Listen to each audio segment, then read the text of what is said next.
আমরা উমরা হজ পালন করছি। নবীজি চাচা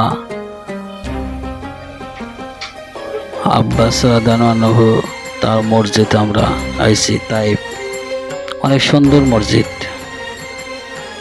অনেক সাহসী ছিল আব্বাস রাদিয়াল্লাহু আনহু।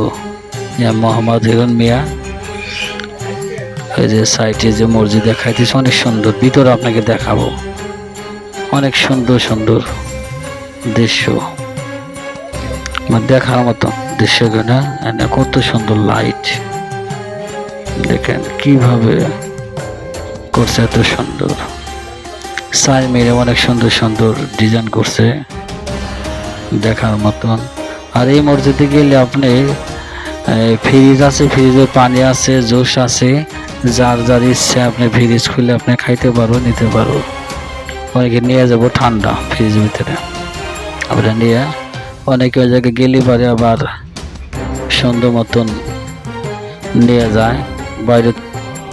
হজরত আব্বাস ইবনে আব্দুল মুত্তালিব রাদিয়াল্লাহু ছিলেন নবী করিম সাল্লাল্লাহু আলাইহি সাল্লামের আপন চাচা এবং অন্যতম সাহসী। তিনি আনুমানিক 665 হিজরি মক্কা জন্মগ্রহণ করে। আপনার এই যে আমাদের পিছনে আছে সঙ্গী, আমাদের রেজল খান, আমাদের দেলোয়ার ভাই, তারপর বুরহান ভাই আমার সাইটে আছে, আমার সঙ্গীগণ আছে সাথে। মসজিদের অংশ দেখালাম আপনাকে। এই যে আমার আলম খান আর সাইটে। এই পর্যন্ত ভিডিও, আপনার ভালো থাকবেন, আল্লাহ হাফেজ।